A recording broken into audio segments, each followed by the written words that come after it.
Okay, folks, we're going to go ahead and get started.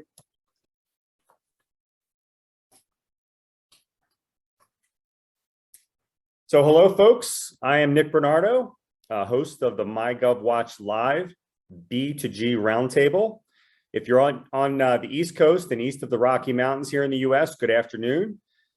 Good morning to those out west, and good evening to anyone who may be joining us from the far-flung reaches of this planet Earth. So today is Wednesday, May 18th, 2022. This series is brought to you by MyGovWatch.com. MyGovWatch.com is revolutionizing traditional bid notification and matching by providing RFP leads in more than 200 industries using proprietary artificial intelligence at double the rate of free government sites and at a fraction of the cost of legacy websites. The site offers useful add-on services you can read about at MyGovWatch.com. Why settle for just the lead when you can have so much more? Start your 14-day trial today. So here with us today is Nick Solosky. Good afternoon, Nick. How are you? Great, Nick. Thanks so much for asking me to be part of this. And thank you for joining. And thank you for dressing up. We're casual in these webinars, but I see that that you're playing it old school. That's great.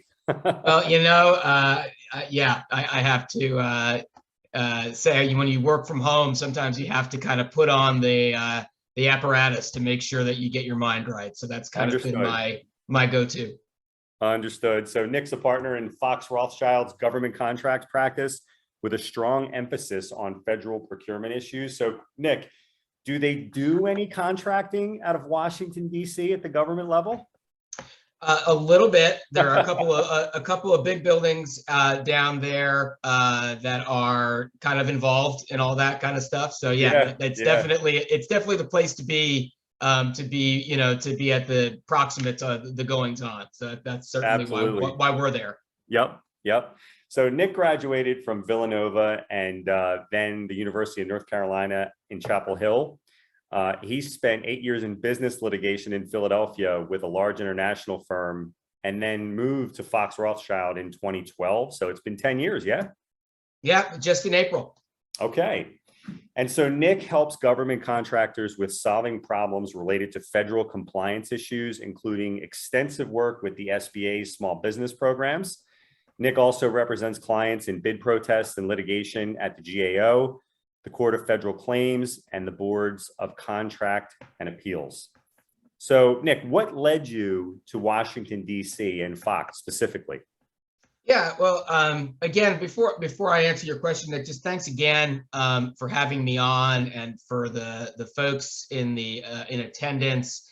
Nick and I have known each other for a long time, and that sounded like hyperbole, and then before we started here, we were chatting about how old our respective kids are and how old they were when we started working together. But Nick is just such a thoughtful client of mine, and that we've worked together in the past, and always very thorough and thoughtful about these kind of contracting issues. So he's always a real pleasure to work with, and you're gonna make me cry. We're so happy to be with you all today, and actually things like this are really kind of what drove me to where I'm at now. I mentioned in that little bio that you read that I was at a really large international firm, and not that Fox is small by any measure or doesn't do international work, but I was doing work with kind of institutional clients where you were dealing with the guy behind the guy behind the guy. You never really interacted with the owner, as it were, or even the head counsel. You were always dealing with kind of a lower level person, and I just wanted more face-to-face stuff like this. I like problem solving. I like helping clients, and not necessarily on the the billion-dollar litigations like I was doing, but on more of the, hey, like, how does my business going to survive and thrive in this particular market? And that's where I found a great home at Fox, and it's been a great fit. Well, I was curious about this, and I'm sure you have some great war stories, but what's the strangest case that you've ever been involved in, maybe at Fox or anywhere? The strangest case that comes to mind is really more about the circumstances than the facts. It was a case that went to trial last year, it was a federal project, but it was a private dispute between a prime and its sub. We were representing the prime. We ended up prevailing, which is good because we had helped draft the subcontract, so that helped with the relationship with the client. But it was a case that we had prepped for 18 months, and we were boxed up, ready to fly out to New Mexico. We were supposed to be in district court in New Mexico in Albuquerque, and it was March of 2020, and then all of a sudden our case got just stayed indefinitely, and we ended up doing it virtually. It was the first virtual trial that I had ever worked on, using Zoom software. And so like that, we started off the day just like this, where I was looking at the judge through a screen. I was one place, opposing counsel was in another conference room, the judge was in New Mexico, the witnesses were all over the country, but it actually worked. And it was surprising how much of that kind of, when you lock in and make eye contact, doing a director cross-exam on video, I was surprised at how you kind of just got lost in that moment, and it really didn't matter that you weren't in person. So I did a bunch of virtual trials like that. And then the most recent one that I worked on at the Court of Federal Claims, we were back in person, and it was almost jarring to be back in person. And there we were trying to do the trials and you're in masks. And it was almost better on the video than trying to do it in person with the mask. So, I'm not sure how interesting that is to everybody else, but it was interesting to me. Well, I'm fascinated by this technology also. I left the house this morning and my 10-year-old is out of school due to COVID. And of course, he was attending virtually with the Oval Office as his background. So the kids have all kinds of fun with it. And you remind me of something I heard about last year with an attorney who accidentally had a cat filter. I don't know if you've heard of this. That was right in the wheelhouse of when we were gearing up. And I think that was one of the first things the judge said was like, no cat filter, no cat filter jokes. It was at that point, it had already gone like around the bend. Your Honor, I am not a cat. I'd like to state for the record. Well, hey, Nick, let's get right into it. We have a lot of interesting topics to talk about today. And the first one has to do with a contract with a college in a Western state. And in order to talk about that, I would like to ask Stephanie Wilcox to join us as a panelist.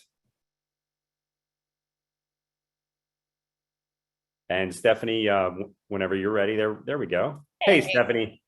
Hey, thanks Welcome. for asking me to be on and for tackling this issue for me. Yep. Hey, Stephanie.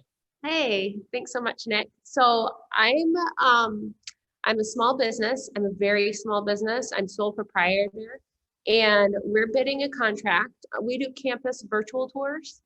That's what my photography firm does. And so this college campus had a pretty technical RFQ out. It was an RFP in which one of the questions that they had, or one of the parts that they wanted me to supply to them, were financial reports. They had in here that we should furnish a current audited financial report for the company's most recent fiscal year. And so I was just going to provide them with a P&L. And then a little bit more of what happened is that during the question and answer period, one of my competitors named themselves in the question and answer period, so that I found that they're actually a really large company. Their valuation is in the billions. They're huge. And the response made me feel a little, so they also didn't want to release their financial documents. The response from the college was that the vendor may provide information it's willing to provide. However, if the college is unable to ascertain from provided information the financial stability of the vendor, the college at its discretion may disqualify the vendor from consideration. And to me, that just sits wrong. Like, it sounds to me that at their discretion, they can determine our financial stability. And clearly they're going to be deemed financially more stable than my sole proprietorship. So I'm just grappling with how to answer with that. Yeah. And thank you so much for telling us about that situation. So there was a Q&A period, and they answered the question that you could provide anything that you would like to provide, and they would then look at it from there. Does that about sum it up? Yeah.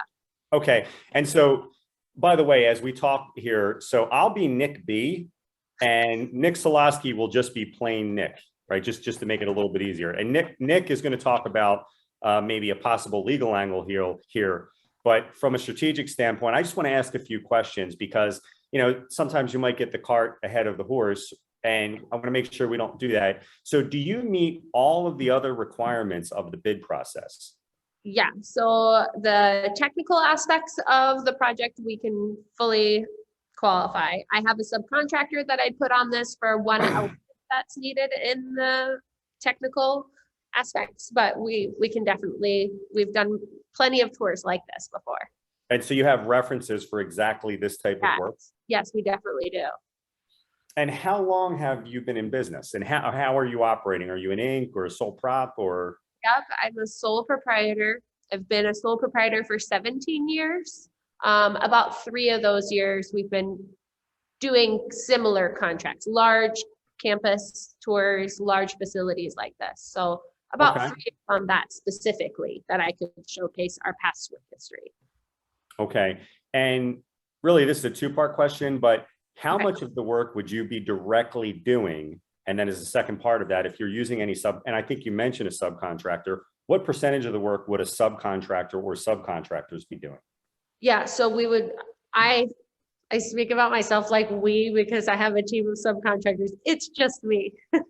I would be tackling all the photography and the build, really 95% of the technical aspects of the procurement. The only thing that I need a subcontractor for is one model. So I would consider that about 5% of the technical aspects of this contract. Okay, well, that's good to hear. So if you gave them a P&L report for last year, would it show that you made money? We did. Okay, yeah. Well, good, good. Just in comparison to looking at a company that I looked up their valuation at 1.6 billion. Yeah, we're a profitable business for myself as a sole proprietor. I have no employees. It's peanuts in profit compared to the numbers that I'm sure that they can report of their billions of dollars that they've made over multiple years. So absolutely. And one thing that has struck me over the years, and maybe Nick will agree with this, I think a lot of what people need to know about government contracting is there really are no hard and fast rules, or there are very few hard and fast rules that apply in every case. And there's a lot of misconceptions. So one misconception is that, well, government contracts only go to the big contractors. And I'm here to tell you that's just not true.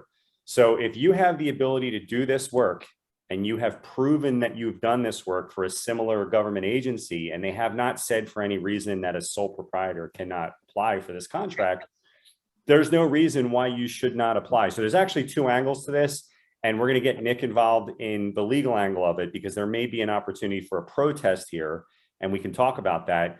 But here's what I would do.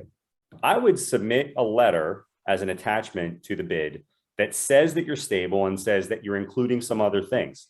So you could offer, or you could maybe put it in their mind that you would be willing to do a performance bond. And I know Nick knows a lot about those, and he can talk about that. You could do a letter from your accountant that talks about your financial stability. Certainly you could submit the P&L. That would help. There are third-party reports out there, the different credit agencies. So because you're a sole proprietor, there's a third-party piece of evidence that you could use and submit and say, here's what a third party thinks of my financial stability.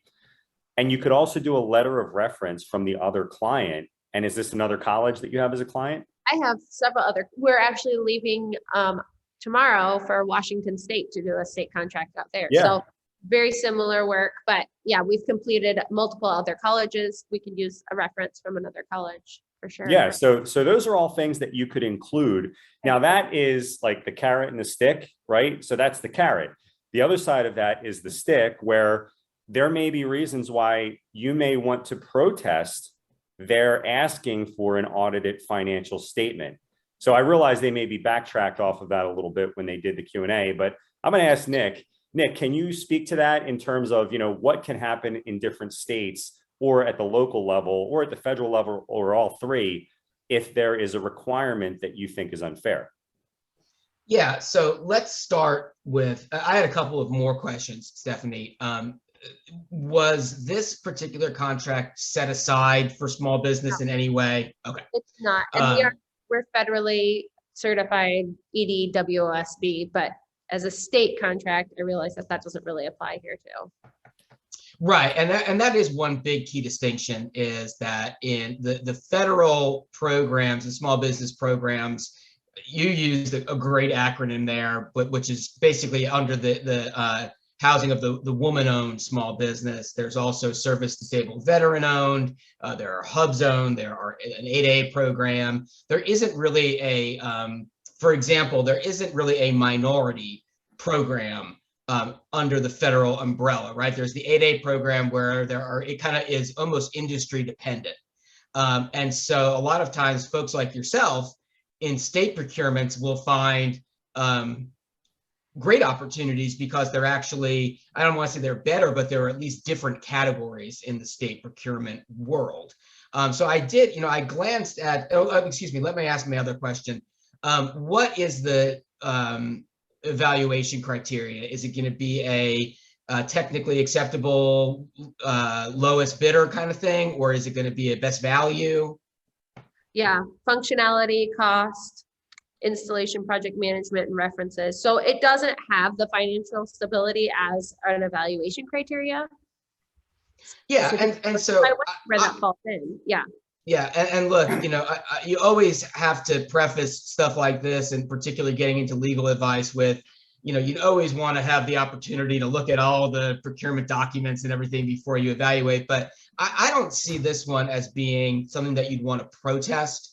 I mean, it seems logical to me, right, that the state's going to have some interest in making sure that you're not just going to fold up your tent after award. I think Nick B gave some great advice already, which is, and this is something that a touchstone we have with clients all the time, is you kind of just need to take a step back and think about who is the person that's going to be receiving your bid, right? And you are a very thoughtful person, and this is your business, and like you're living and breathing this stuff every day. The chances are the person on the receiving end of the mail over there is looking to check a box. And so what we always strive to do is, you don't want to make that person work for it. You don't want to make that person have to have the capacity to like read your P&L in the same way that you can, because one, you're a business person who's really smart, and then it's your business. So obviously, you know all the components that go into it. So I think, like Nick said, a letter that's going to explain what you're providing, multiple sources, something from an accountant, all of, just teeing it up for them so that they can look at it and go, oh yeah, look, they provided all that information. I'm going to check my box, and they're going to move on to the next step of this thing. That oftentimes is the best way to address those aspects. And I would think here, and we'll get into the protest side of it, and Nick raises a good point that I don't think it necessarily rises to it in this case, but certainly if you are doing a procurement, state, federal, whatever, it's almost always the case that if you think something is off about the RFP, you have to and I looked up Utah's regs before we jumped on this webinar. I don't know what we're calling it, show. And that's what the rule is you have to protest it before the date that bids are due. And if you think about it, it's kind of a logical rule, right? Because you can't get to the end of the rainbow, find out you didn't get the award, and then go, oh, well, it was actually, there was a problem with the RFP, right? Because you wouldn't have had that problem if you won. So that's just something to keep in mind here. But I think you would have much firmer ground to protest if you did all the things that Nick B described, and they bounced you on this technicality of this, well, you have to show you're profitable, and they just didn't read it right. Well, I think then you'd be able to step in and go, no, there's no way there must have been an error in the evaluation then, and you protest on the back end rather than protesting that on the front end. Okay. When you talk about protests on the front end, a lot of times it's, hey, the one I see most often, and again, this goes back to just trying to think about who is even generating these RFPs on behalf of government agencies. They'll generate a procurement that has contradictory requirements, or that includes requirements that aren't compatible with the way that people in the industry do business. Well, You'll want to reach out and identify those things in advance. before you bid, because you want to have that clarity before you bid. And in a lot of cases, it doesn't even take a protest. A lot of times the RFP comes out and there's enough lead time that even just writing a letter in a helpful way to say, hey, government, you've issued this procurement, we're concerned about this or that requirement. A lot of times the government will kind of say, thanks, because you're saving them the having to deal with the protest and having to go through all of those steps that they'd have to go through. They can just fix it. But again, I don't think that that's the case here. You send that to the named contact on your RFP. Yeah. Okay. Yeah. And I've had a lot of success. I mean, obviously, every case is different, right? And so sometimes you will get those folks who go, no, I'm the smartest person in the room and I know exactly. And then maybe you do have to raise it to a protest level. But a lot of times that's the path of least resistance is just a well-worded letter. Yeah. Okay. So, but in this case, we'll just hold off and see what happens once I submit everything. Yeah, and just for future reference, if you are going to start bidding, whether it's federally under your the ED or you know, as on small business set-asides, it's pretty rare that someone will kind of out themselves in the Q&A in that way of, hey, I'm a large business bidding on this set-aside. But just so everyone knows, that's why I asked that question, because at least at the federal level, I'm not as familiar with the Utah state on this particular issue.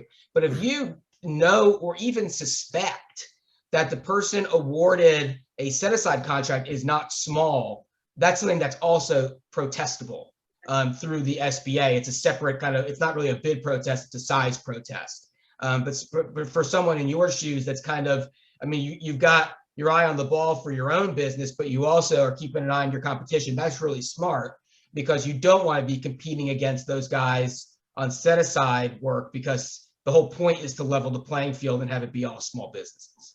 Yeah. Yep. So does that comprehensively help with this issue? Yeah, I think so. I have a plan. Yeah. Yeah. Well, Stephanie, before we let you go, and hopefully you stay with us for the rest of the session, if you'd like, you know, maybe you could tell us what is the website of your business, and just, you know, maybe rehash for everyone what you do with the tours, and if you want to name, you know, what your URL is or anything like that. Sure, thanks. Yeah, so we do virtual tour walkthroughs. We do a team of 360 photographers and videography, and we make facility and campus virtual tours. Our business is JW Photography, and the website's jwphotographystudios.com. Fantastic. And thank you so much for joining us, Stephanie, and please stay with us. Cool, thank you. Yep, great. Great meeting you, Stephanie. And so, Nick, you went over some of the more common reasons why people end up protesting bids, or what people can do to reduce the likelihood that they may have to protest in the first place. Would you like to add any more color to that? Yeah, absolutely. You know, there are cases where a protest is kind of inevitable, or the government just gets it wrong in the evaluation, and everything is kind of, you've laid it out for them all square. But the best way to avoid having to protest, particularly a post-award protest, right? So not an RFP deficiency like we were talking about, which would be a pre-award protest. We're talking about like, hey, the government just got it wrong. There are really simple things that you can do by being organized up front. You know, there's things as simple as just turning it in on time, right? And you'll see this pop up, I don't want to say every day, but maybe once a month in the, you know, I'm on all of the listservs, and you get the federal bid protest decisions, and they, you know, highlight the key ones. And there's a rule called late is late. And the, you know, the general rule is if you don't hit your, get your proposal in by 11:59 on the day indicated, or whatever time it is that's indicated, they're not going to accept it. They're not going to review it. And it doesn't matter that, you know, it got caught in the spam filter, and it doesn't matter that, you know, the internet went down, or whatever the million reasons that have kind of been tested under that theory are. It's really important. Send it a day early if you can. You know, like just make, you know, confirm receipt, get that that email, make sure it's on a bounce back. Really silly stuff like that is really important. And the other thing is really and this is something that I've helped clients with in the past. And to me, it makes so much more sense to spend that investment up front, getting it right the first time rather than protesting, is making sure that you're being responsive to the RFP, right? And again, there's going to be really simple case law out there that says, if the government told you to provide, XYZ information in section A of your proposal, and you provide it in section C, they're not required to turn to section C to find it. And again, kind of going back to that baseline, who's going to be reading this thing? They're going to go and they're going to scan section A, and when they don't see that information, they're not going to be able to check their box, and you're going to end up disqualified. And then you're going to try to hire somebody to protest and say, well, look, it's all there. It's just in section C. And that's probably not going to cut it. Better to put your best foot forward, so to speak. 100%. Yeah. And that investment of saying, it doesn't have to be an attorney or a consultant necessarily, although certainly folks are out there, but just having somebody put another set of eyes on your proposal and say, hey, read these requirements and then look at the proposal and make sure everything matches up one for one. Just, can I check that box every time? And am I being responsive? Am I providing exactly the information they're asking me to provide? And don't try to outsmart them. Don't say, well, they asked for this, but actually I'm exceptional at this other thing. I'm sure you are, but that's not what they're asking. Yeah, makes perfect sense. And so in a moment, we're going to talk about how companies can purchase other companies to inherit IDIQ contracts. And I'm waiting to see if that person will join us. But before we get into that, what are some of the other common things that you do help your clients with? And how would you segment the types of things that you do for clients? Yeah, and that kind of feeds, it's a great question because it feeds off what we were just discussing. There really is a large segment of my practice that is that kind of, I don't want to call it consulting because that's not quite right. It really is a problem solving. And certainly, Nick, you and I have spent a lot of time over the years talking about the small business regulations. And I do a lot of work with clients to discuss what it means to be small, how to stay small. For folks on the call that are small, there are things like affiliation under the SBA rules that are they're intuitive to a certain extent, but Nick B, as there are a million different permutations of how you are connected to other businesses that can get you in hot water on affiliation. And if there's anything, if you're somebody in the federal space, and I'm sure it's obviously different state by state, but particularly at the federal level, if your bread and butter involves small business set aside work and you're deemed to be affiliated with a large business, yikes. I mean, that's really tough to recover from. And it can happen in a lot of ways. So I do a lot of work like that with helping folks navigate procurements and before they become, dealing with problems before they become protests. Like I mentioned, letter writing, interfacing with contracting officers to try to get to the right answer before things become a problem. That happens all the time. Contract review. Hey, someone's asking me to sign this subcontract, but it includes these terms that I don't like. Well, it's really not going to be, a lot of times folks want the work and they're willing to just sign whatever subcontract is put in front of them. But you have to kind of do that risk reward analysis before you go down there and say, is the value of signing this subcontract worth taking on all of this risk that's being shifted to me under the agreement? So I do a lot of consulting work with clients, helping them to solve whatever problems they're having before they actually become disputes and trying to keep them from becoming disputes. And then the other part of my work is that unfortunate, okay, well, this is now a problem and we're going to have to go solve it, whether it's a bid protest, whether it's a claim on an existing contract. I mentioned before, prime and subcontractor disputes. So those are really across the board of different venues, but they all are really intertwined with federal procurement and federal contracting. Well, I'm sure it keeps you very busy, as I've witnessed myself over the years, but very Yes. responsive at the same time. Well, gosh, now you're gonna make me blush. So before we get to the IDIQ question, we have someone on with us from Marina Security Services, Pamela Brown. And Pamela, I'm going to promote you to a panelist, and this is for everyone. Feel free to share video or not video, but at a minimum, we just need audio.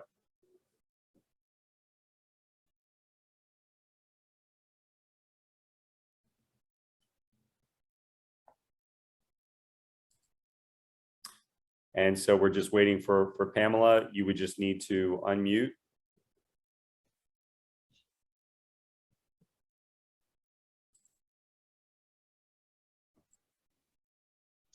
All right. Hi, this is Pamela Brown from Marina Security.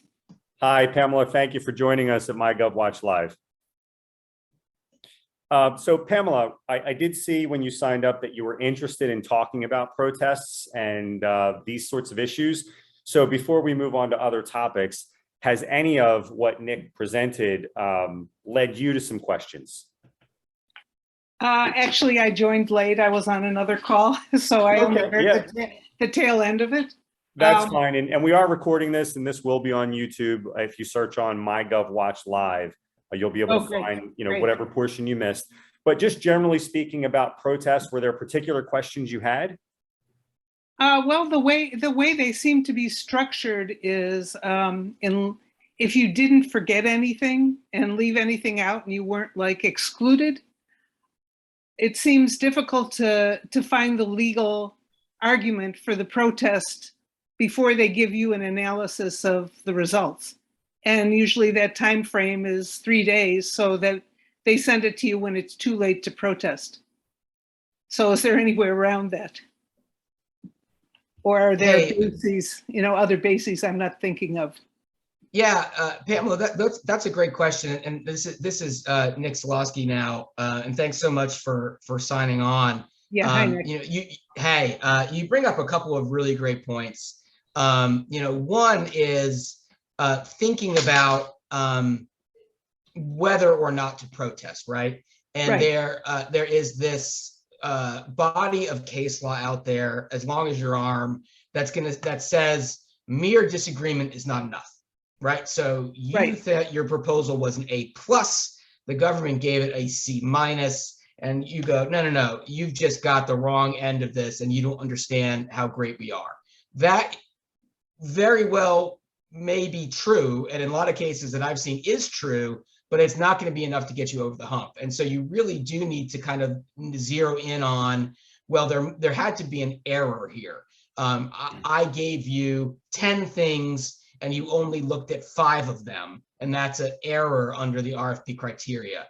Or you evaluated things you weren't supposed to evaluate, or you gave somebody credit for something that wasn't a stated evaluation criteria. There's all different kinds of legal theories. But you bring up the point, which is it can be really hard to figure that out. And so, one thing that I do is consult clients on that decision-making process. And it isn't infrequent that I'll tell somebody, look, I don't want to be the person that helps you throw good money after bad. And what you're telling me, I'm sure is disappointing, but I don't see a toehold here to protest. But one way to help define those toeholds is the debriefing process. Are you familiar with that? No. Okay. I haven't done any. So the debriefing, and let's just kind of talk about timelines. Before you keep going on this, I wanted to just give you some more information.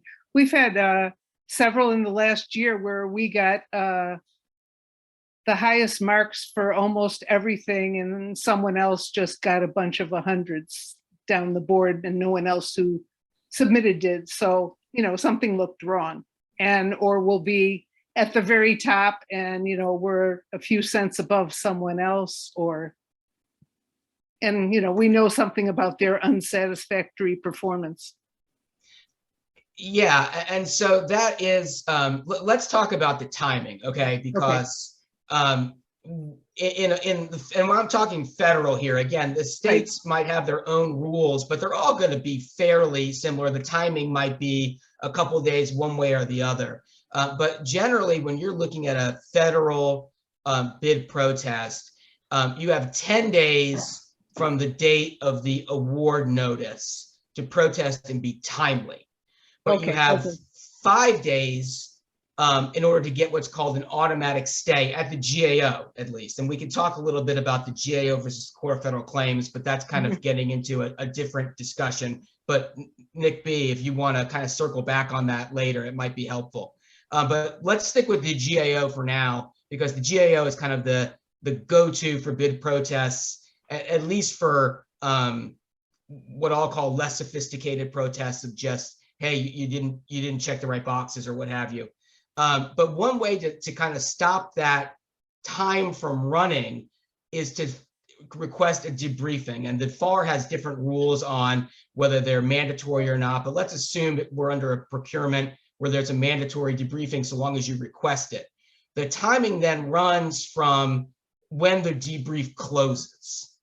And in a lot of procurements now, it started with the DoD, but it's actually expanding to other agencies. They have what's called an enhanced debriefing, where not only do you get the debriefing presentation where the government explains how they awarded the contract, which is going to kind of pull back the curtain and give you the opportunity to look for those errors. In an enhanced debriefing, there's a Q&A aspect. So you can say, hey, how did you evaluate this? And they have to answer it. I mean, we've had one with the local agency, but it wasn't very informative.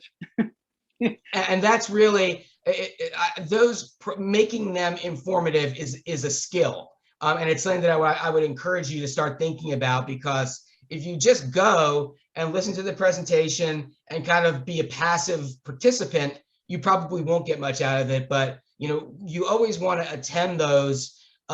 We always advise clients that you want to go into those giving off the aura of, hey, I'm just here to learn. I want to do better next time. I want to figure out what I can do. But in the back of your mind, and without coming out and saying it, you're thinking, you're asking. You're trying why did to you do dig this? A little bit. Why did you evaluate? Actually, that is what we did, but we were kind of not permitted to say much. So I mean, we had it all ready, but they wanted to be pretty much one way from them. And look, I will 100% agree that it depends on the person who's giving the debriefing, the day, what they had for breakfast, whatever, as to how much you can get out of them. And there are certainly, as in everything in life, there are some folks that are more helpful than others. But look, you certainly don't want to have an expectation that every contract you lose or that you don't get, let's say, is going to have a basis for protest, right? Because then you're going to be spinning your wheels, right? You want to reserve. We've only had like 3 in the last year, so it's not a lot. Yeah, but I mean, to the core of your question is utilizing that debriefing process in your favor and being strategic about it is the best way to try to find those kernels. Because once you have a kernel, and you can kind of overcome that jurisdictional barrier at GAO to say, hey, I have standing, I'm an actual bidder, and I'm raising a real issue. Then you get this agency report process. You can request documents. The agency has to disclose more and more information. And a lot of times it leads to supplemental protests where you say, well, I was protesting this thing, but then you told me what you actually did, and it turns out you made 3 more mistakes. So that a lot of times is, you just try to get over that hurdle, and that leads you to more and more opportunities to make a legal argument. Right. I think because it was a local agency, they didn't feel obligated to really support their RFP completely. They had a couple requirements which they said we didn't meet, which weren't in their RFP. So. What can you do? And well, in that instance, you can protest. If they say, if the RFP doesn't have a requirement to, eat pizza on Fridays, and they say, well, that's why we dinged you. That is something that is like wheelhouse protest issue. Right. Okay, well, the other question I have is what's the downside of doing it at all? I mean, on your reputation. That's a great question, and I hear it a lot. My answer is that I think that protests are ubiquitous, right? I don't think anybody is going to take it personally. I don't think it's going to become this stain, but I think that part of that is using them with discretion, right?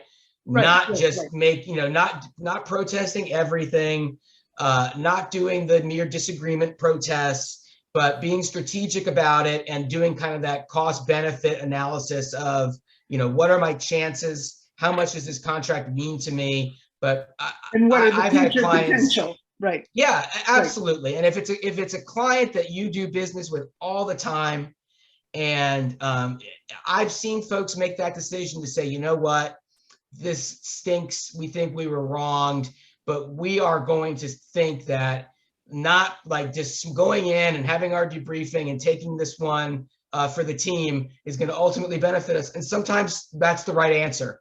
But I wouldn't shy away from an obvious protest because you think, you're afraid of hurting someone's feelings. I just don't think that's the way things operate. Everything is protested. And so long as you're doing it in good faith, I don't think that's a reason not to do it. Okay, thanks so much. That was really helpful. Good, I'm glad. And Pamela, thank you so much for participating. And Nick, I'm just going to shift things around a little bit here, and I'm going to try to focus on folks who actually did make it to the call, and we may handle some of the questions that people submitted after that later. But Paul, I think it might be Zarnik. I'm going to see if I can get you to join us, and hopefully you can do that.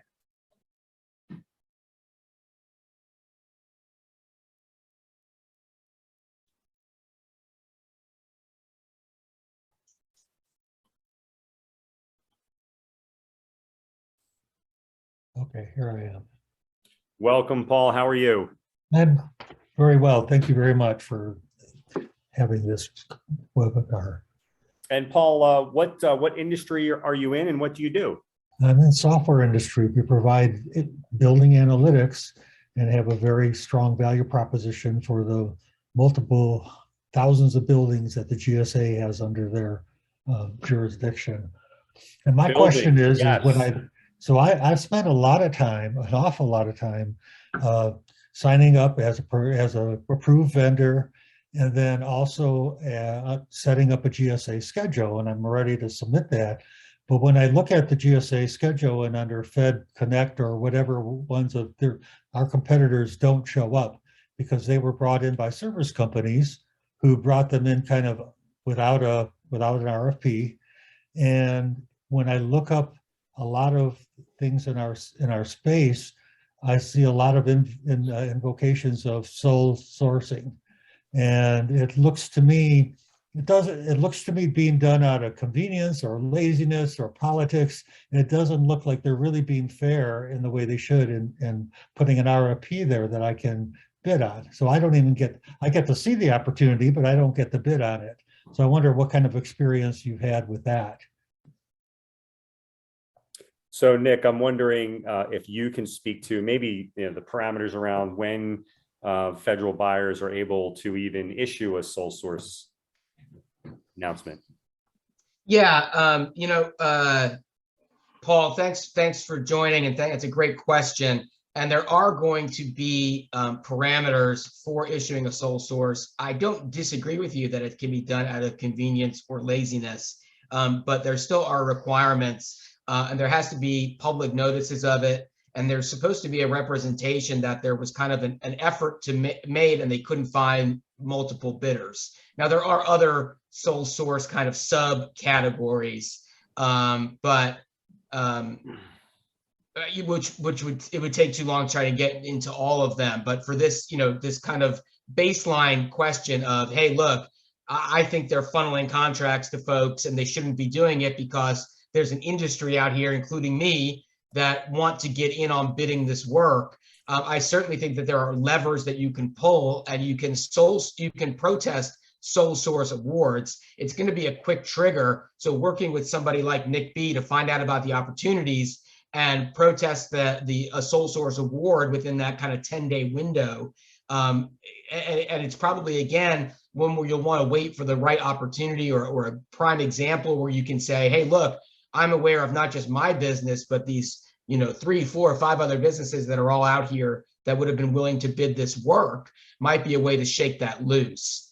I'll tell you the other thing that occurs to me as I'm hearing you talk about it is, there is an aspect of, look, I want to bid this work, and you're going to kind of sit back and say, well, I'm going to wait for them to bid it as an RFP to me in my wheelhouse. I think there's also, it sounds like there's work that you could be doing to network and to get involved in those kind of teaming relationships. Going to, I go to all kinds of small business conferences because I have a ton of small business clients, but where folks meet and say, hey, we should partner on this together. You can join my team. You could be so you could get subcontractor work in that way, to the extent that the work that you're trying to chase as a prime is really being packaged up and bid into other contracting vehicles that you aren't qualified for because you're kind of have a more narrow scope that you excel in. So that's something that you might want to think about, is finding, hey, what's my industry? Are there industry events that I can be going to? Can I be reaching out to primes that get the kind of work I want to get, to put myself out there as a potential team member? And this is something that Nick B knows really, really well, which is there are benefits, particularly to large businesses, to working with small business subcontractors. And in fact, large businesses have subcontracting requirements, and they have to have plans, and they have to be able to show that they're meeting those requirements. So the more boxes you can check to say, I'm a small business, I'm an 8A business, I'm service disabled, whatever it is that you bring to the table, to put yourself out there, you're not just saying, I can help you by being a sub. You're telling that large business, I can help you meet your small business subcontracting requirements. Yeah, so that's perfect, because that's what I started doing it. And then my decision is, do I approach these companies direct, or do I use a consultant like GovWatch or some of these other ones to get in that are used to selling software to the government? When I look at some of the big software vendors that got in, you could tell that they got in as subs and they're not even on the schedule. And then that brings me to the question of, well, should I have even bothered to put it on the schedule? In a way, I think that's good, because then it shows I've qualified. But then at the same time, I'm showing all my cards. No, I don't think that was a mistake. This is a hustle game. It's a hustle game for me. It's a hustle game for Nick B. And I think that you're exactly right, that getting out there, taking opportunities, working with multiple people, and then you start to be one of the guys that's in the know, that's getting that sole source work, right? I mean, that's really what you ultimately want. Right now, you're just on the outside looking in. Right. But if you could put yourself in a position where you build a reputation, that's going to be, rather than just waiting for the right opportunities to pop up, and it really broadens the kind of work or the kind of opportunities that you can even be monitoring through Nick B's service. Another thing to consider that I always bring up for groups of this size and at this kind of status in their business and their journey is the small business mentor protege program. And so if that's something you don't know about, it could be its own webinar. But bottom line, large businesses can be mentors to small businesses, and it opens the door for the large business to kind of access those set aside contracts we've been talking about. And the benefit to a small business is that part of it is they're supposed to mentor you and help you to grow your business along the way. So it's kind of a symbiotic relationship. So if that's something that you have questions about or want to get more into, Nick B knows a ton about it. I know a ton about it. So, you could reach out and ask a question about that. Well, I qualify as a small business, but there's a lot of focus, especially with Department of Energy, on underserved minorities and things like that, which is fine. Then the other thing that everyone's facing is, cost changes, and then cybersecurity, because that's such a moving target with the government. I don't know if you keep track of what's going on there, but it's really is a challenge. Yeah, I mean, certainly the CMMC stuff is, Yeah, they're going to get there, right? And they kind of put out a rule, and then they seem to have kind of scrapped it, and they're trying again. Right. But that's certainly something when I talk to, you want to talk about cost benefit, the cost of implementing all the things that you need to do as a large business. Because look, we're not talking about Raytheon here, right? I mean, Raytheon has a team of people working to make sure they're in compliance, and they have consultants for their consultants and attorneys for their attorneys. But the folks that are kind of in that mid-range small business GovCon world, I mean, you wear every hat there is, right? Right. So trying to stay in compliance with, like you said, a constantly moving target is really tough. But I do a ton of work with folks on stuff like CMMC and even just basic stuff like having a ethics and compliance plan. Because if you make a mistake, the difference between the end of your business and just please don't do that again can be whether you have a plan in place that kind of for dealing with problems. Yeah, because CMMC a couple of months ago, they were saying, hey, if you're not using classified data, we'll let you self-attest, which was really a good plan and get done. And then they kind of flipped and said, well, we think we're going to throw you the FedRAMP way for cloud computing. So anyways, it is a challenge. We'll keep at it. And I really appreciate your advice here. That's very helpful. Good, I'm glad. Yeah, and also I would say that and we're going to be dealing with another subject area that has a little bit of overlap with this, and that is engaging with some of your federal prospects outside of the procurement process, and we're going to talk about ways to do that, because I imagine, and this is me speculating, and Nick, maybe you can comment on this. I imagine some of the decisions to go with a sole source approach in a software environment are simply because someone in the private sector was able to engage with people and say, hey, look, here are some things that only our software does. And if they can't find a reason not to do that, well, they may just sole source it, because I would think it's easier to do that than hold a solicitation. Yep. It's always easier for the government to sole source it if there's a toehold to do that. But certainly, like I mentioned to Paul, that's one that's tough to get into, because it really is a case-by-case basis on whether or not the sole source was appropriate. But certainly, even in a software environment, right? If you find out that they sole sourced it to company X because only company X's software does this thing, but that your software does the thing, well, that then should lead you to a challenge.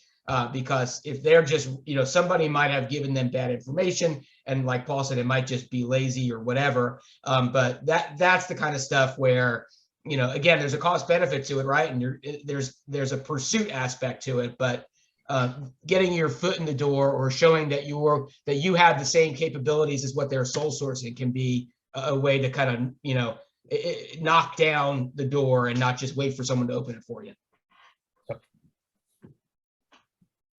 So fantastic, and I think what we're going to see here is that we're going to cover, Paul, some of this stuff in the next topic that we address. And thank you for participating, Paul. And did you want to give a plug for your business?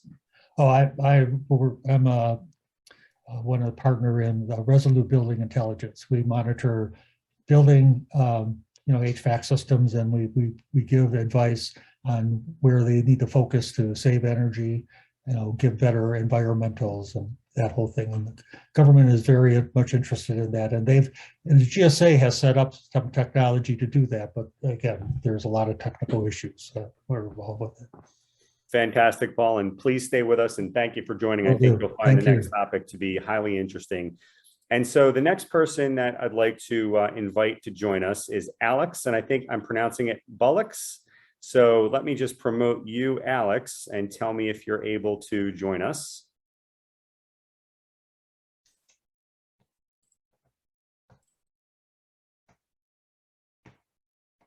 Okay, here comes Alex. Yes, can you guys hear me? Yes, Alex, thank you so much for joining us, and welcome to MyGovWatch Live. And what do you do, Alex? Yeah, thanks for having me. Yeah, I was running a little late with technical issues, but I'm glad we were able to resolve it.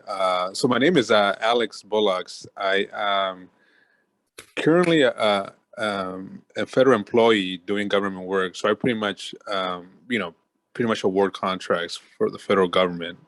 So I've been doing this for the last 10 years. All my experience has been on the, I guess you can call it non-DOD agencies. And I currently, on the side, I do consulting work to help businesses, get their registration in SAM. So I pretty much walk them through to register in the System for Award Management System, and see if they qualify for any of the SBA socioeconomic categories, and then just get them all set, making sure that the proper fields and they're properly registered, and get them ready to be able to find opportunities either through SAM.gov or other government point of entries, and kind of guide them with the process, understanding some of the things to look at when looking at solicitations, the evaluation criteria, just I guess how to fish information to see if there's an incumbent, and see if it's worth their time to submit a proposal. So and so go ahead. I'm sorry. Yeah, sorry. I just wanted to say I just started this back in January of this year. Yeah, and so thanks for joining us. And so your comment when you signed up was finding opportunities before they're posted on sam.gov. And so obviously that is at the federal level. So we're going to talk about this, and because there's some other people that were asking similar questions when they signed up about identifying leads, right? So obviously we operate MyGovWatch.com. We're sending out notifications for bid notices in 200 industries, but how do you find out about the opportunities before they happen? Or how do you help create the opportunities, or even identify opportunities that happen outside of the context of a procurement process?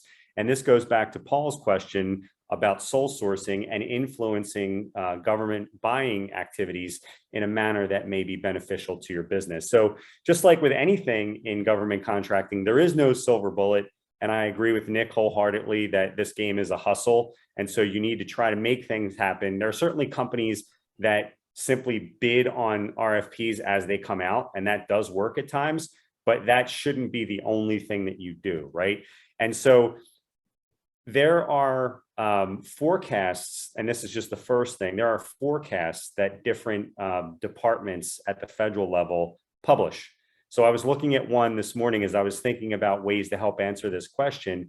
And I just went to the Department of Education's website and I typed in forecast, right? And lo and behold, there's a page right on the Department of Education's website that has a Microsoft Excel file that just simply lists out by fiscal year what are the purchasing events that they expect to happen in the current fiscal year and in future fiscal years.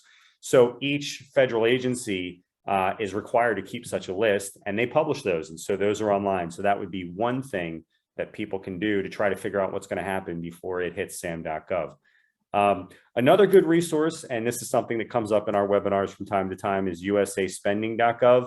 So if you're able to identify your NAICS code or NAICS codes that you operate in, you can go to usaspending.gov and start to plug in that NAICS code and see who's buying what, right? And then you can start to isolate which agencies at the federal level are better targets than others in terms of starting to network within the community of people that deal with that agency. Every federal agency has what's called an OSTBU, or the Office of Small and Disadvantaged Business Utilization. So let's say, for instance, you're interested in Department of Energy or Treasury. I would encourage you to go find and connect with the OSTBU people, maybe the liaison that you would like to deal with. And what you'll find out is often they'll have email lists, or they'll have a website where they publish different events that they're holding. And I'm sure there's a lot of virtual things happening, as they have for the last couple of years, although maybe some things are starting to go back to in person. So I would get in contact with your OSTBUs in the different departments that you'd like to work with. Then you also have PTACs, so Procurement Technical Assistance Centers. Those are all over the country. They're funded by grants. And what those entities are doing, in the local areas, they are helping small businesses by identifying networking events, for example, that may be happening at a local level. They're helping people figure out what special designations they should try to obtain, if you're in a hub zone, or if you're disadvantaged or woman-owned, or whatever the case may be. And, using these touch points or these channels to start talking to people, Because sure, you can respond to an RFP, but only by communicating with people do you hear things that you wouldn't otherwise hear. And so this is the kind of thing, Paul, going back to your topic, that if you went down the road of doing some of these things, I guarantee you will start hearing names of people that might be influential in these decisions. And those are the people you want to engage with. And maybe you might say, hey, our software does this thing. And now you're the one getting the sole source. And that, obviously could be a worthy goal. So then you have other resources like sam.gov. So if you're going to be a subcontractor, if you're not using a tool like MyGovWatch, which sends you the leads and it helps you do it by industry and all those sorts of things, you can just go on sam.gov and see who is buying what and identify prime contracting opportunities based on the filters on that site.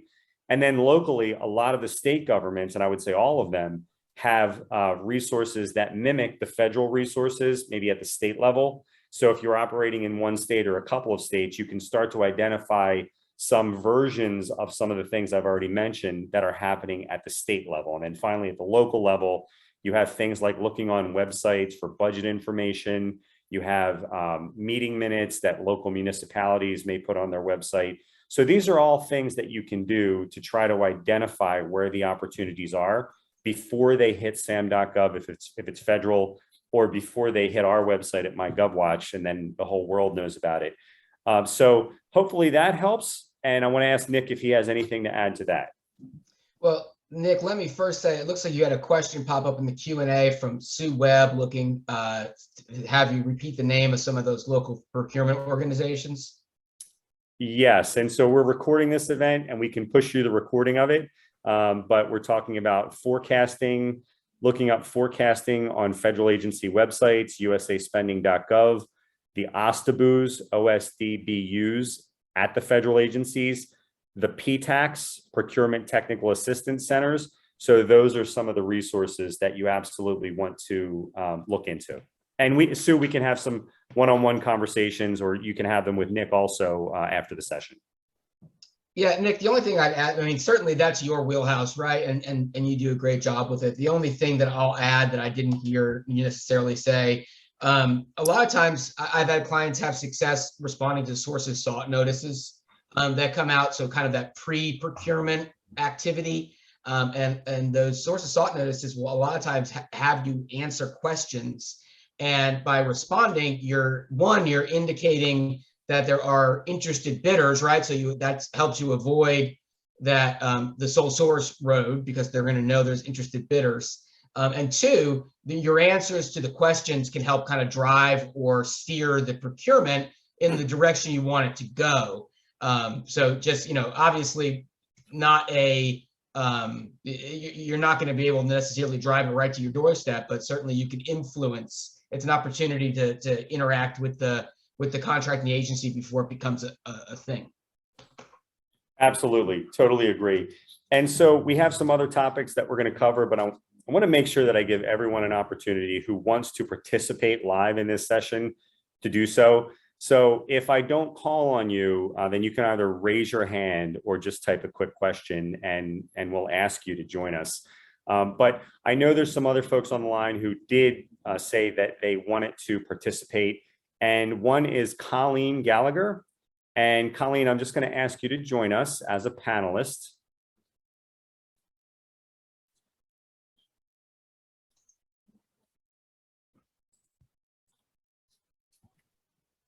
Hey, Colleen.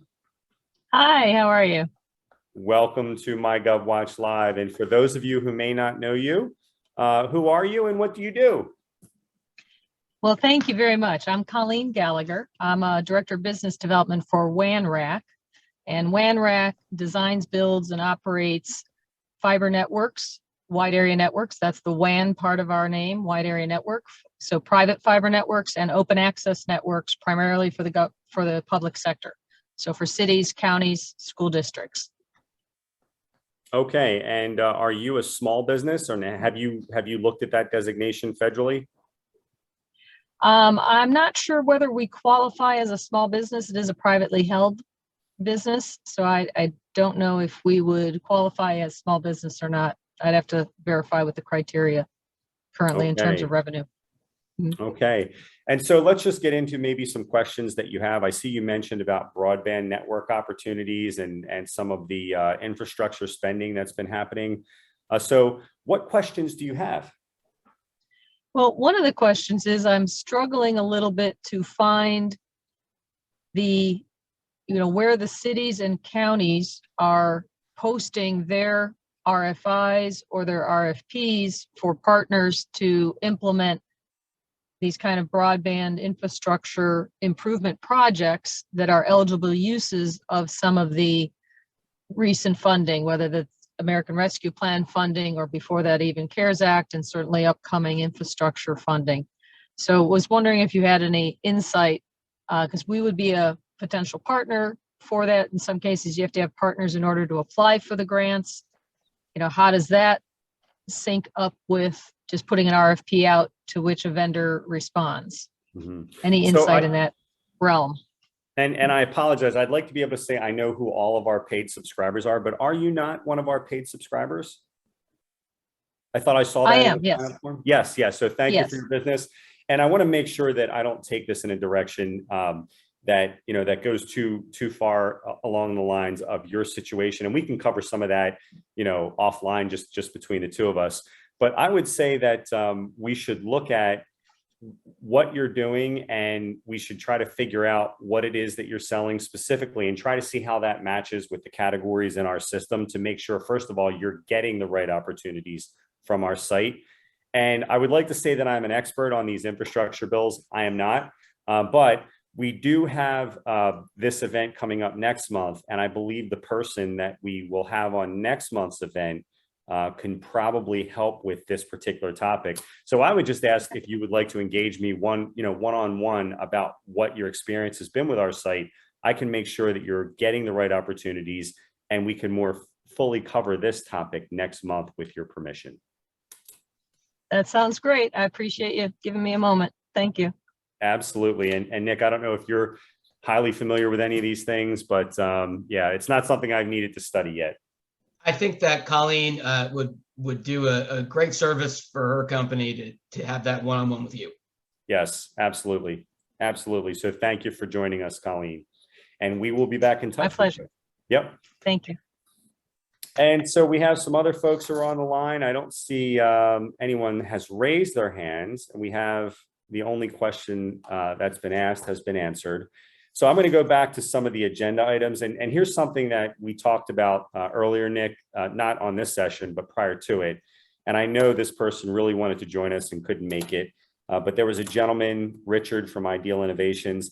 He was interested in learning about purchasing an unused IDIQ contract from another company. And for those of you who may not know that term, federally, an indefinite delivery, indefinite quantity contract or task order to provide, I guess, services.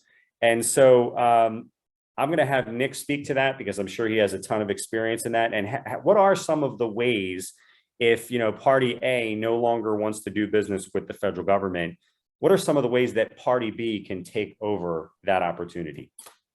Yeah, so the jumping off point here is really that there's something in government contracting called the Anti-Assignment Act, which means that you cannot buy and sell federal contracts. And when you think about it, it is a solid policy because we've all talked, a lot of us are here talking about this, the procurement system, right, which is based on fairness. A lot of times there are best value awards where the government specifically awards a contract, or in the case of an IDIQ, maybe a pool of contractors to perform task orders, and they want to do business with that entity because they've selected them. They won a competition. And so they don't want that person to then sell to company B who they don't know, and then they aren't familiar with, and did not kind of go through those hoops to say why they deserve the opportunity.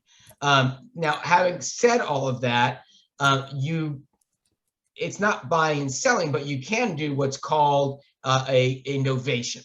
And a novation is what happens when you do have what essentially a transfer, where instead of the named party on the contract being the original contractor, it becomes somebody else. And there's really two ways that happens. A lot of times you'll see it happen through like an internal reorganization, where a company, whether it's through a merger or what have you, now becomes a new company, but it's really the same company. It just has a new name. So there is a change of name process that is less involved than a true novation, right? So there's that aspect, but it's kind of like if you were to change your name legally, right, then your employer is still is gonna cut a check to a person that is changing the name of the person they cut the check to.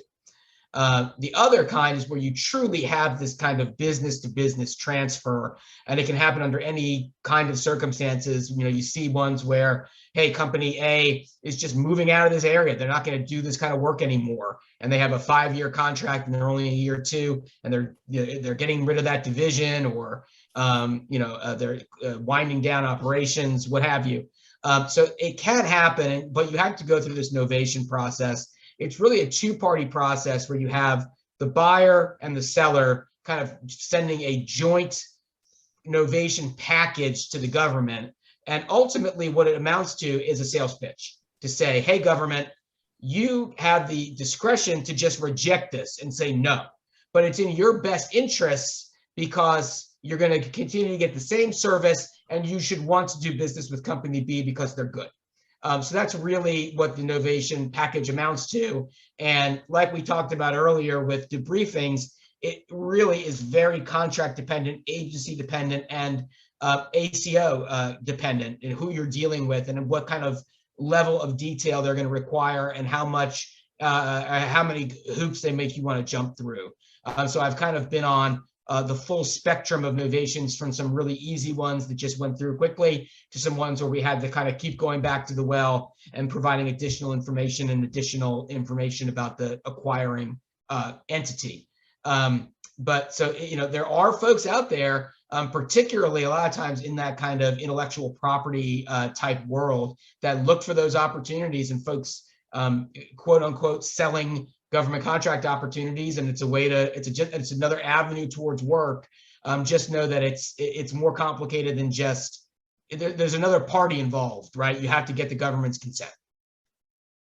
And we've seen this come up from time to time, where a contract might be awarded to someone that has a special designation, whether just a small business or disabled vet business. What are some of the things that come up on questions people have when, the acquiring party cannot assert that status? Yeah, and that certainly is it's usually a kind of, the music stops. And if a contract was set aside, unless the government is going to step in and accept that, typically a set aside contract wouldn't be transferred to somebody that's not in that same set aside arena. But it's one of those. It's something you'll certainly want to know before you go very far down the road. Is this set aside? Certainly in the option year world, that all of that changed in terms of option years on set aside contracts. So that's something that I'm not sure there's going to be a hard stop answer that works in every case. But if you are looking at acquiring a service disabled veteran owned set aside contract and you are not a service disabled veteran, then I would be very cautious about proceeding. Well, that's very helpful. And I think it'll be very helpful when we send a link to this session to the gentleman asking that question. So I'd like to ask Desi, and I think it's Mogel, and tell me if we're pronouncing the name wrong. I know you wanted to mention a little bit about what your company does. I'd like to promote you to a panelist and ask you what you do.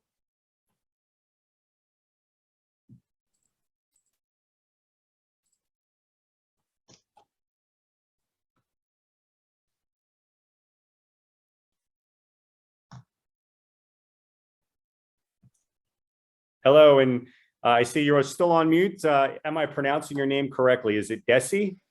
Yes. Hi, everyone. Yes, it is Desi. Thanks for having me today, Nick B and Nick. And thank you for joining us. Welcome to MyGovWatch Live. And what is it that you do? Yeah, well, thank you. We do custom software. We specialize in Microsoft Access databases, consulting systems, and we've been trying to, get in the GSA Also, we've tried to, bid for the city of Chicago because that's where our corporate office is located. But we just feel like it's been so overwhelming, trying to meet the requirements, getting the certifications. Some of them, are only valid for like, I think 3 years, and then you need to recertify it again. Some of them, they only have an expiration date like 8 years. I think the A8 one is you can only ask for it for once. And since we don't really know if all of the topics that we're talking about here, I mean, it's been very helpful because we don't really know if there's like true opportunity for us, right, in the government market. So we've been like for at least 2 years, right, trying to determine whether it's worth to go into this role, right, through the GSA or to get the certifications, because we realize that, as Nick was saying earlier, it is a hustle, right? I mean, are we going to see, the fruits, right, of these huge efforts that we would like to take, right? So I've been in a lot of webinars with the City of Chicago, GSA. I've met with, consultants who have tried kind of like to sell us consultant services, but we're not really sure whether it's right for us or not. So here I am in another webinar, but this has been one of the most helpful ones. So thank you to both of you. Well, thanks for joining us. And just a couple of questions about the business. How big is the business? Is it your business, or are there other owners?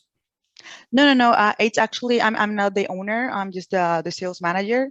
Or I think it is solo owner. It's we are like a small business. We will apply for the small business certification, and also one of the owners is a woman also. So I think we can apply for two type of certifications.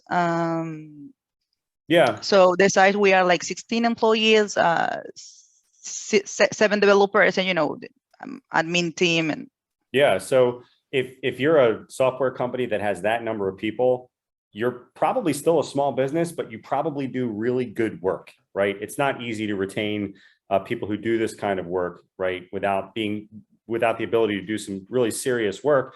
And so if you are a small business, and I encourage you to look up your NAICS code and verify that against company revenue, I would encourage you to look at subcontracting federally as your first thing that you do, because it sounds like you do something that has very nice bookends around it, right? You're not trying to be everything to all people. You do some really specific programming. And so if you are a small business and if you are woman-owned, then there's a real opportunity there to identify federal opportunities where they have spending requirements for small business, or they have woman-owned spending requirements, and try to push things in that direction, right? So there's two paths. You can be a prime contractor, you can be a subcontractor, or you can be both.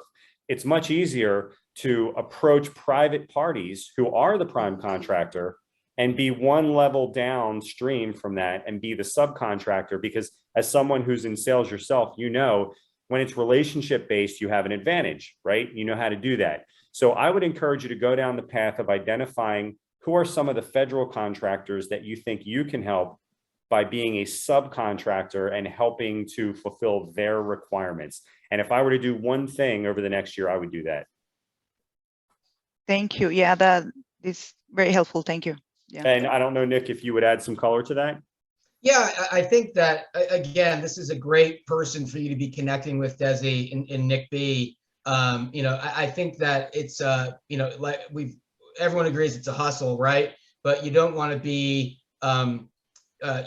chasing things that won't work for you.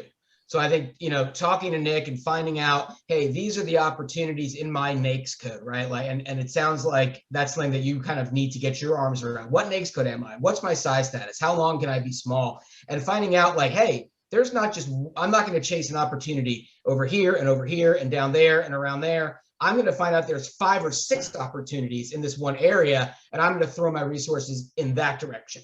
I think that's really the way to go, because you're right that chasing things all over the map under a bunch of different NAICS codes and different standards and different agencies, whatever, find a sweet spot and throw your resources there. Yeah. Thank you. I appreciate it. Yeah. You're absolutely right. We need to focus. And I think figuring out, am I small? Do I qualify as woman-owned? It would be huge, because the more, right, like the federal opportunities, right, it's like a funnel. And the more you can put it through the funnel and narrow down the things where you're not competing against big businesses, you're not competing against the world, you're kind of narrowing the competition, the better your odds get. Yeah. Okay. So Desi, thank you for joining us. And I would also say, if you're not sure whether or not you're a woman-owned business, I would have the owners of the company contact Nick, because he can do a consult with them and help you guys figure that out. And so thank you for joining us, and feel free to stay on the line. And we're getting close to the end here, folks. And I see there's some folks on the line as attendees where we can't see who you are. So I'm not sure if I should address the content question that you had. So I have one or two other questions for Nick. But before I do those, I just want to give you all an opportunity now. Would you like to raise your hand and broach a subject? Would you like to ask a question? And I'm just going to ask Nick one more question that I have here already, but encourage you to please raise your hand or submit a question in writing if you would like to participate in the last 10 minutes or so we have here. So Nick, the last question that I have for you, we've been talking about how to get into government contracting. We've talked about some issues around the bidding process, but ultimately there are lots of people that make it to the promised land and who end up being federal contractors. So I want to talk about contract performance, and this is a term that someone brought up that I wanted to make sure you spoke to, what is called the CPARs. So for those of you who have never heard what CPARs is in federal parlance, Nick, can you tell us what that is and why it's important if you're a federal contractor? Yeah, so this is really kind of taking one or maybe even two steps down the road, right? Now, Nick makes a great point. I don't want to overstate or understate the amount of work that goes into being a federal contractor, but I also don't want to overstate it. People do this every day.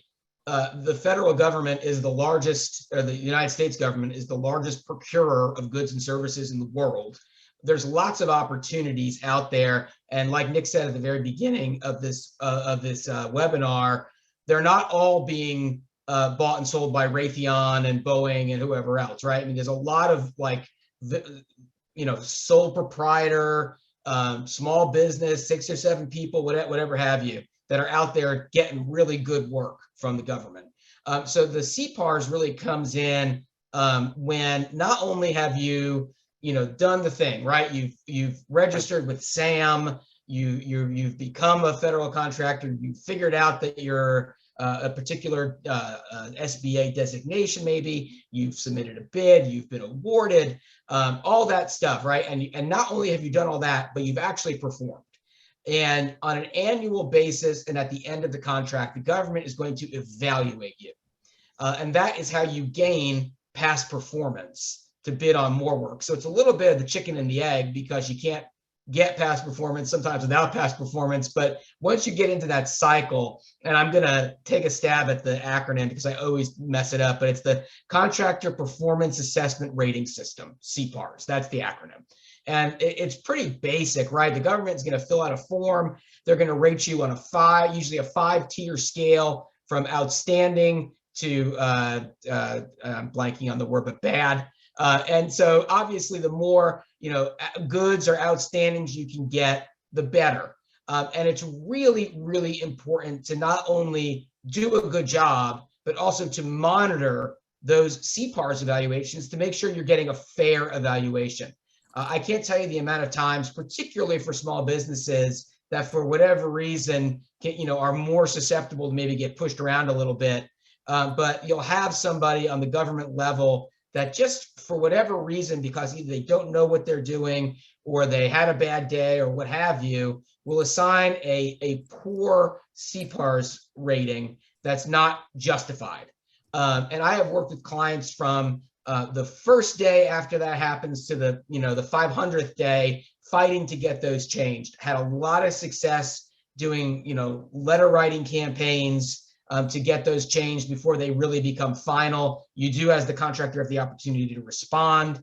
And there is also a claims process to go through if it becomes a real dispute. And I've had success at that level, submitting claims and saying, hey, look, you gave us a poor evaluation. You said you're not willing to work with us again, but you've done it wrong. You've used the wrong criteria. You are rating something you're not supposed to be rating, whatever the case may be. So as a, for the folks on this call, as you're getting deeper into the abyss here and awarding contracts, performing contracts, you're always thinking about the next one, right? You always are in that chase, in the pursuit, but you have to have somebody in your organization that's monitoring those performance evaluations, because if you get some performance evaluations stack up, or even just one that's poor, or I don't want to work with this contractor again, that's going to really impact your ability to get the next one. So it's just something to keep an eye on. It's just a never-ending string of acronyms, and somehow somehow there's always more every year. No question. I do all these settings where you're taking questions, and I love it. I love interacting with folks like we are here. But one of my great mentors in life calls it stump the chump, and nothing is worse than when somebody asks you a question off the cuff and they use an acronym and you don't know the acronym. Well, there's just one more thing I was going to ask about. I don't see any additional questions, but there was one more person who had a question they submitted. Someone wanted to know how to overcome dealing with when the federal government in a solicitation or in a purchasing action says they only want something that's proprietary, brand name only. And so that sort of goes back to sole sourcing. And I know it's a different term, but just for the purposes of the person who submitted that question, can you tell us what that means? Yeah, and you're not going to believe this, but there's not a black and white answer on it, like everything else in that we've talked about today. But so the difference here, we talked about sole sourcing in the context of contract awards. Now you've gotten an award, and the government is saying, "Hey, you have won this procurement to supply,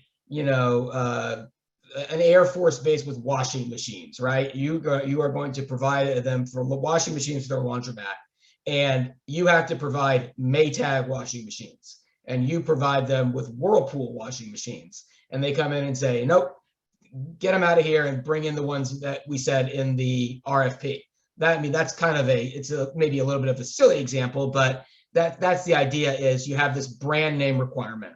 And the case law is really all along the spectrum, where there are certainly cases where they say, hey, look, they asked for the Maytag, they specified it, they didn't say the magic words in that setting are or equivalent.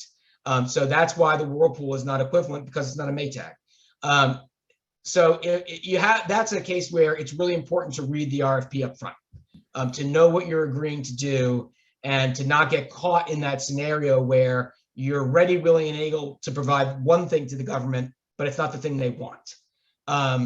There are circumstances that can come up. You can request exemptions from the requirement. You can explain to the government why what you're providing is just as good, if not better, than the thing that they're saying they want. But the government is not required to provide that exemption. So again, that's the case where all that work that I talked about on the front end and making sure that your proposal is responsive and you know exactly what the government's asking for and you know exactly what you're agreeing to provide really matters. Well, that's fantastic and very helpful, because I was never really fully, I never really fully understood that term, and that color certainly helps. So folks, with that will do it for today's edition of MyGovWatch Live. And before we go, Nick, how do you prefer that people who may be listening later in 1,000 years, when they go to find this YouTube video, how do you prefer that they contact you or reach out or connect with you? Yeah, I mean, the number one way to get me is by email. My email is my first initial last name, so it's N Soloski, SOLOSKY, at foxrothschild.com. That's FOXROTHSCHILD.com. You can also Google Nick Solosky and you'll lawyer, and you'll get me. There's a link to my email address there. You could certainly call me. My number's on the website, but however, whatever you want to do to reach out, I'd be so pleased to talk to anybody that that does business with Nick and is interested in federal contracting and bounce questions off of, and maybe help you out one day with a real issue. So Nick, it's been such a pleasure to join you, and I really like what you're doing here. Fantastic, Nick, and thank you for joining us. Great content and great commentary as always. And remember, folks, if you're not already a subscriber, start your free 14-day trial for MyGovWatch.com today. If you want to win more government contracts for less, you'll be glad you did. Thanks, folks, and have a great day. Thanks, everyone.